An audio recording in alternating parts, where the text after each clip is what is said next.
Hello everyone, कैसे हैं आप सब लोग। इंटरप्रिटेशन ऑफ स्टैट्यूट्स की इस सीरीज में आज हम लोग बात करने वाले हैं एक्सटर्नल एड्स टू इंटरप्रिटेशन के बारे में। लास्ट सेशन में हम लोगों ने इंटरनल एड्स टू इंटरप्रिटेशन के बारे में बात की थी और आज के सेशन में हम लोग बात करेंगे एक्सटर्नल एड्स टू इंटरप्रिटेशन के बारे में। तो जल्दी से टॉपिक को शुरू करते हैं और समझते हैं कि एक्सटर्नल एड्स टू इंटरप्रिटेशन में किन किन सोर्सेज को शामिल किया जा सकता है। तो सबसे पहले हम लोग बात करते हैं एक्सटर्नल एड्स टू इंटरप्रिटेशन में, यानी कि यहाँ पे हम बैराक्ट जो बना हुआ है, स्टैट्यूट में जो लिखा हुआ है, हम उसके बियॉन्ड जाकर इंटरप्रिटेशन कर रहे हैं। यहाँ पे मैं आपको कई लैंडमार्क केसेस के एग्जाम्पल दूंगा, जिन एग्जाम्पल्स के थ्रू आप समझ सकते हैं कि एक्सटर्नल एड्स भी कितना इंपॉर्टेंट रोल प्ले करते हैं किसी भी लॉ को इंटरप्रेट करने में। तो पहला यहाँ पे एग्जाम्पल है किसका, पहला एग्जाम्पल है dictionaries. So dictionaries can also be use by the court. जब भी कोर्ट को लगता है, जरूरत पड़ती है कि किसी पर्टिकुलर वर्ड का इंटरप्रिटेशन करना है। अब यहाँ पे एक बात आप देखिएगा, एक बात आप सोचिएगा कि आज के टाइम पे ऐसे बहुत सारे ऐसे वर्ड्स हैं जो वर्ड्स पहले डिक्शनरी में डिफाइन नहीं थे, लेकिन अब डिक्शनरी में डिफाइंड होने लगे हैं। जैसे कि सेल्फी वर्ड की मैं अगर बात करूं, तो ये वर्ड जो है बेसिकली आपको अब डिक्शनरी में मिल जाएगा।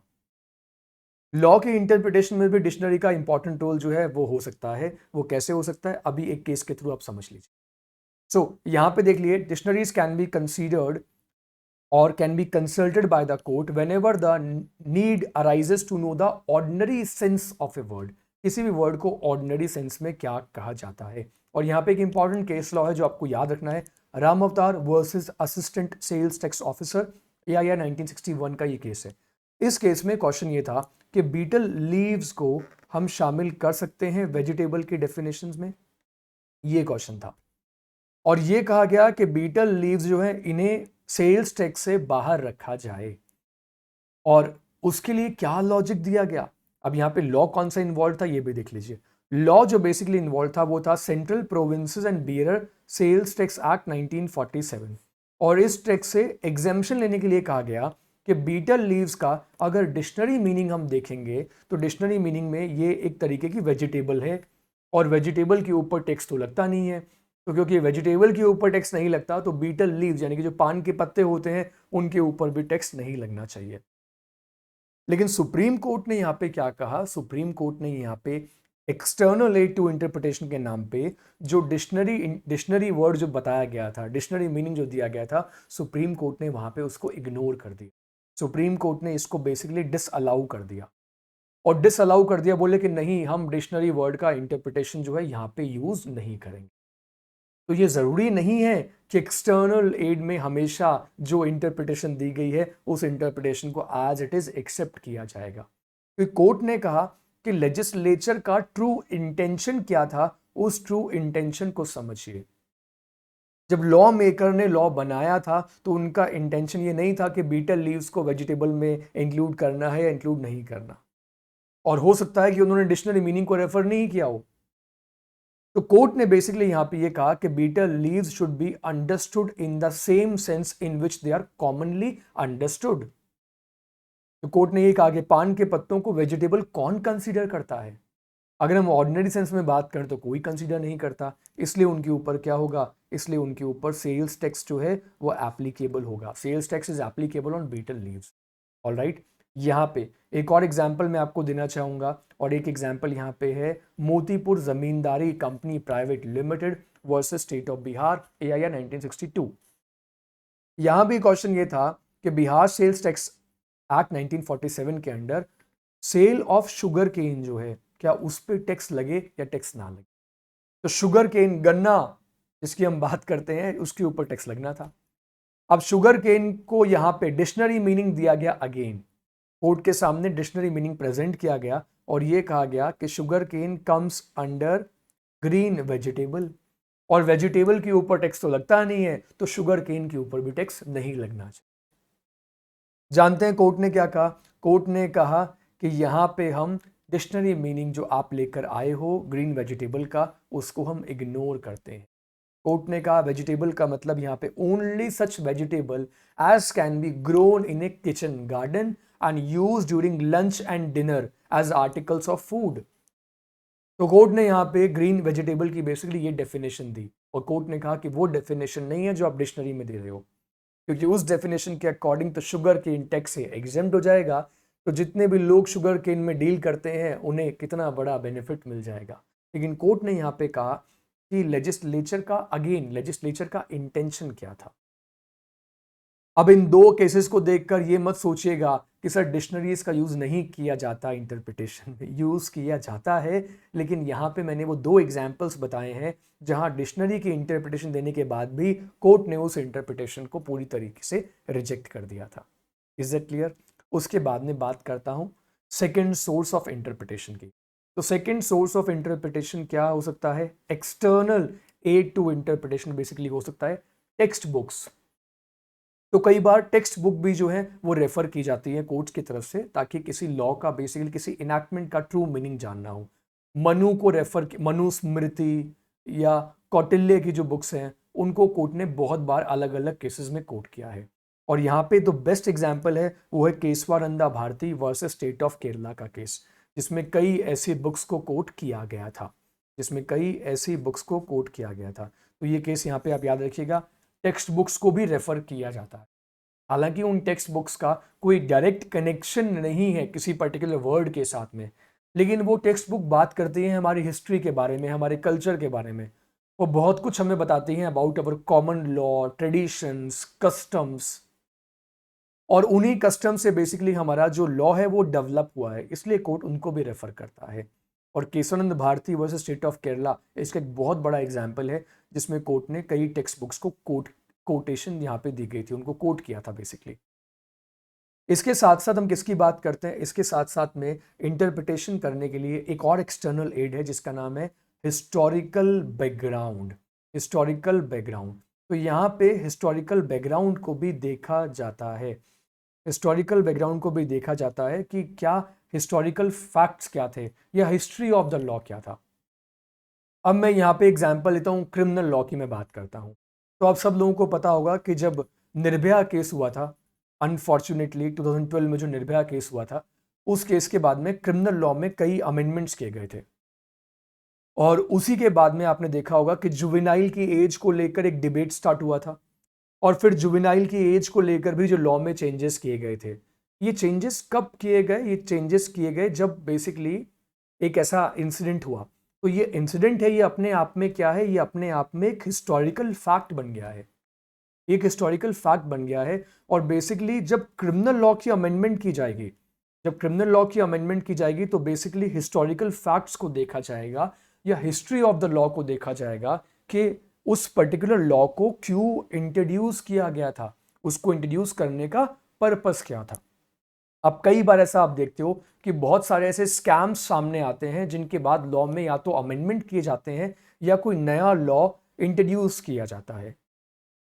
जैसे कि मैं बात करूं फ्यूजिटिव इकोनॉमिक ऑफेंडर, राइट? तो ये सेबी की जो टेक ओवर रेगुलेशंस है उसमें फ्यूजिटिव इकोनॉमिक ऑफेंडर नाम की जो डेफिनेशन है उसको इंट्रोड्यूस किया गया जब ऐसे इकोनॉमिक ऑफेंस हुए जिसमें इंडिया से ऑफेंस करके लोग यूके भाग गए थे या फॉरेन कंट्रीज में भाग गए थे। तो उसके बाद में क्या, उसके बाद में वो डेफिनेशंस इंट्रोड्यूस की गई। तो यहाँ पे हिस्टोरिकल बैकग्राउंड जो है वो हमारी हेल्प करता है लॉ को इंटरप्रेटेट करने में।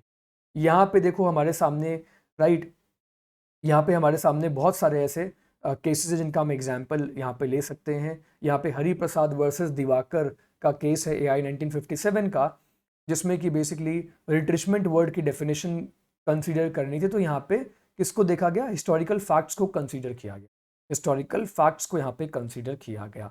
इसके अलावा मैं बात करूं तो लेजिस्लेटिव हिस्ट्री भी इंटरप्रिटेशन में बहुत इंपॉर्टेंट रोल प्ले करता है। कौन प्ले करता है यहाँ पे? Legislative history of the law help करता है लॉ की इंटरप्रिटेशन करने में। और इसके लिए यहाँ पे मैंने दो केस लॉस को कोट किया है। एक केस लॉ है AK गोपालन वर्सेस स्टेट ऑफ मद्रास का केस। बहुत इंपॉर्टेंट केस है ये भी। इस केस के बारे में किसी सेपरेट वीडियो में मैं आपके साथ बात करूंगा। दूसरा केस है Kesavananda Bharati versus state of Kerala. तो AK गोपालन वर्सेस स्टेट ऑफ मद्रास के केस में सुप्रीम कोर्ट ने डिसअलाउ कर दिया था स्पीच को, वो स्पीच जो लॉ बनाते टाइम पे पार्लियामेंट में दी गई या कॉन्स्टिट्यूएंट असेंबली में जो स्पीच दी गई, वहां पे कोर्ट ने क्या कर दिया? उसको डिसरिगार्ड कर दिया। उसके साथ साथ Kesavananda Bharati versus state of Kerala के केस में भी जो स्पीचेस दी गई थी, members of legislature in the course of debate to any enactment of statute can not be use as aids for interpretation. तो कोर्ट ने यहाँ पे भी क्या कर दिया था, यहाँ पे भी डिसअलाउ कर दिया था। बेसिकली केशवानंद भारती वाले केस में सुप्रीम कोर्ट की साइड से, सुप्रीम कोर्ट के ऑनरेबल जस्टिस जो थे उन्होंने ये कहा था, राइट, जो सुप्रीम कोर्ट के चीफ जस्टिस थे तब, उन्होंने ये कहा था कि वो लोग जो बेसिकली बोल रहे थे, राइट, वो लोग जो कॉन्स्टिट्यूशन को बनाते टाइम पे बोल रहे थे, जो स्पीच दे रहे थे, और कुछ लोग ऐसे थे जो लोग नहीं बोल रहे थे, वो चुप थे। बट इसका ये मतलब नहीं है कि सब लोग एक ही चीज पे एग्री कर रहे थे। दैट डज नॉट मीन कि सब लोग एक ही पॉइंट के ऊपर एग्री कर रहे थे। सबके अपने अपने ओपिनियन हो सकते हैं। जब पार्लियामेंट में कोई स्पीच दे रहा है तो वो अपना ओपिनियन रख रहा है, और बाकी लोग अगर पार्लियामेंट के जो मेंबर्स हैं, बाकी जो पार्लियामेंट के मेंबर्स हैं, अगर वो उसको सुन रहे हैं, दैट डजंट मीन कि वो सारे के सारे लोग उस पर्सन से एग्री कर रहे हैं जो पार्लियामेंट में स्पीच दे रहे हैं। Is it clear? तो सबके ओपिनियन जो है वो बेसिकली क्या हो सकते हैं, अलग अलग होते हैं, और डिबेट में तो हमें देखने को मिलता ही है। तो लेजिस्लेटिव हिस्ट्री में इस एस्पेक्ट को देखा जाता है कि जब लॉ को बनाया जा रहा था तब लॉ को बनाते टाइम क्या क्या डिस्कशन हुए थे, क्या क्या डिस्कशन हुए थे, इस एस्पेक्ट को कंसीडर किया जाता है। तो यहाँ पे मैं आपको एक परफेक्ट एग्जाम्पल दूंगा Indira Sahni versus union of India के केस का, क्योंकि इस केस में बेसिकली जब इंटरप्रिटेशन करना था ना बैकवर्ड क्लास वर्ड का, बैकवर्ड क्लास वर्ड का इंटरप्रिटेशन करना था, तो इसको इंटरप्रिटेशन को करने के लिए डॉक्टर बी आर अम्बेडकर की जो स्पीच थी, डॉक्टर बी आर अम्बेडकर की जो स्पीच थी जो उन्होंने कॉन्स्टिट्यूशन को बनाते टाइम दी थी, उसको यहाँ पे क्या कर लिया गया, उसको यहाँ पे रेफर कर लिया गया था। ठीक है, so backward permit to refer the speech, यहाँ पे इंटरप्रिटेशन करना था बैकवर्ड क्लास का, एंड यहाँ पे परमिट किया गया सुप्रीम कोर्ट की तरफ से the speech of doctor B R Ambedkar to understand the context, background and objective. समझ रहे हैं आप इस बात को, context, background and objectives behind its use, even though the debates and speeches could not have a binding effect on the code. All right, इतनी बात आप लोगों को समझ में आ गई, यहां तक आप लोग सब लोगों को क्लियर है? तो चलिए यहां मैं आपके साथ एक और इंपॉर्टेंट इंफॉर्मेशन शेयर करना चाहता हूं। आप लोग मेरी इंटरप्रिटेशन ऑफ स्टैट्यूट्स की क्लासेस ले रहे हैं, आप लोग रेगुलरली मेरे लेक्चर्स देख रहे हैं, और अगर आप लोग ये चाहते हैं कि आप मुझसे लाइव जुडिशरी की क्लासेस लें, तो आप अनअकैडमी प्लस प्लेटफॉर्म के ऊपर मेरा एक्सीलेटर बैच जो है वो आप ज्वाइन कर सकते हैं। इस एक्सीलेटर बैच में मैं आपको पढ़ाऊंगा, अभी जैसे कि मैं पढ़ा रहा हूं यहाँ पे कोड ऑफ सिविल प्रोसीजर 1908, इसके साथ साथ लिमिटेशन का भी मेरा कोर्स यहाँ पे अवेलेबल है।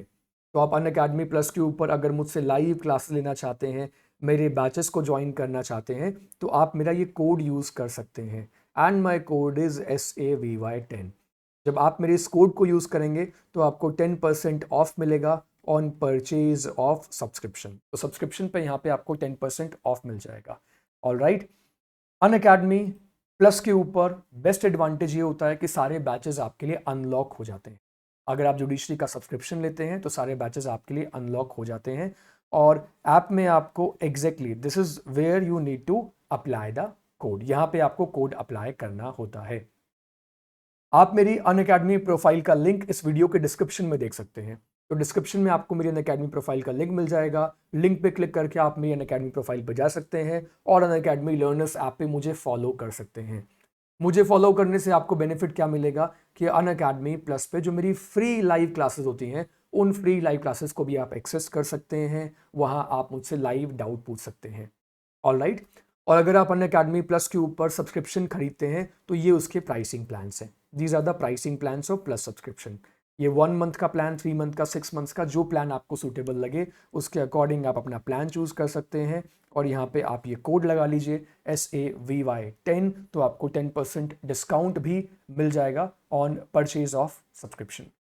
अनअकैडमी के ऊपर देखिए अभी एक स्पेशल ऑफर चल रहा है, and this special offer is ending in 1 day, जिसमें 12 मंथ सब्सक्रिप्शन लेने पर 1 मंथ सब्सक्रिप्शन फ्री, 18 मंथ पे 2 मंथ सब्सक्रिप्शन फ्री मिल रहा है, एंड 24 मंथ सब्सक्रिप्शन लेने पर 4 मंथ सब्सक्रिप्शन फ्री मिल रहा है।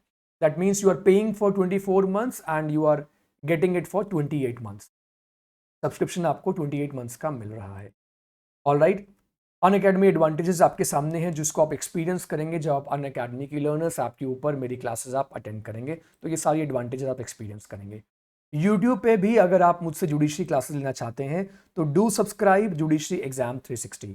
इस यूट्यूब चैनल को ज़रूर सब्सक्राइब कीजिए और यहाँ पे आपको मेरी जुडिशरी की लाइव क्लासेस भी मिल जाएंगी जो आप अटेंड कर सकते हैं और मुझसे डाउट डिस्कस कर सकते हैं।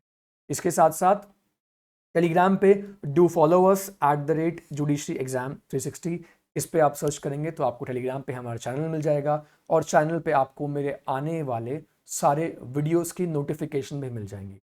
ऑल राइट एवरीवन, तो चलिए अब एक बार फिर टॉपिक के ऊपर आते हैं। तो टॉपिक में हमने बेसिकली क्या क्या डिस्कस कर लिया है। तो हम लोगों ने बात की about internal aids to interpretation, जिसको मैंने लास्ट क्लास में डिस्कस किया था। और आज हमने किस किस पॉइंट को डिस्कस किया, बेसिकली आज हमने बात की about external aids to interpretation. तो एक्सटर्नल एड टू इंटरप्रिटेशन में पहला पॉइंट कौन सा देखा, डिक्शनरी का पॉइंट मैंने आपको बताया कि डिक्शनरीज को रेफर किया जा सकता है, लेकिन ज़रूरी नहीं है हर केस में डिक्शनरीज को रेफर किया जाएगा। ये बात आप याद रखिए, इट इज़ नॉट मैंडेटरी कि हर बार आप डिक्शनरी को रेफर करोगे। डिक्शनरी का मीनिंग जो है उसको कोर्ट एक्सेप्ट भी कर सकता है और कोर्ट रिजेक्ट भी कर सकता है। ये टोटली डिपेंड करता है कि लॉ मेकर का ऑब्जेक्टिव क्या था। Is it clear? उसके साथ साथ हमने सेकेंड पॉइंट देखा कि टेक्स्ट बुक्स को भी रेफर किया जा सकता है। टेक्स्ट बुक जो हमारी हिस्ट्री के बारे में बात करे, हमारे हिस्ट्री कल्चर और किस तरीके से कॉमन लॉ ऑरिजिनेट हुआ उसके बारे में टेक्स्ट बुक्स बात करती हैं। फिर हम बात कर सकते हैं हिस्टोरिकल बैकग्राउंड के बारे में कि कौन कौन से ऐसे हिस्टोरिकल इवेंट्स थे, हिस्टोरिकल फैक्ट्स थे जिसकी वजह से किसी नए लॉ को इंट्रोड्यूस किया गया या किसी करंट लॉ में चेंजेस किए गए। तो वो सारे के सारे हमें हेल्प करते हैं for the purpose of interpretation. Then उसके बाद फोर्थ पॉइंट हम जिसमें बात करते हैं लेजिस्लेटिव हिस्ट्री के बारे में। लेजिस्लेटिव हिस्ट्री में किसी पर्टिकुलर लॉ की हिस्ट्री के बारे में बात करते हैं। हो सकता है एक पर्टिकुलर लॉ से पहले और भी लॉज रहे हों, तो उन लॉज को देखा जाता है। पार्लियामेंट में जो स्पीच दी गई थी उसके बारे में हम लोग बात करते हैं यहाँ पे। तो इन सारे फैक्टर्स को कंसीडर किया जा सकता है for the purpose of interpretation. Legislative history हमने डिस्कस कर ली। ऑल राइट, इसके साथ साथ आई रियली होप कि आपको ये सारे पॉइंट समझ में आ गए हैं कि किस तरीके से किसी भी लॉ का इंटरप्रिटेशन करने में internal aids to interpretation and external aids to interpretation हमारी हेल्प करते हैं। अगर आपको ये वीडियो पसंद आया तो वीडियो को लाइक करना बिल्कुल मत भूलना, चैनल को सब्सक्राइब ज़रूर कर लेना। इंटरप्रिटेशन ऑफ स्टैट्यूट्स की पूरी प्लेलिस्ट को देखिए, सारे वीडियोस को देखिए, आपके बहुत सारे कॉन्सेप्ट्स क्लियर हो जाएंगे, आपके बहुत सारे डाउट्स क्लियर हो जाएंगे। मैं आप लोगों से मिलता हूं अपने अगले वीडियो में। आप लोग मुझे कमेंट करके ज़रूर बताइएगा कि आप लोग और कौन कौन से टॉपिक्स के ऊपर वीडियो देखना चाहते हैं। सो मिलता हूं मैं आप लोगों से अपने नेक्स्ट वीडियो में। Thank you so much, God bless you all, bye bye.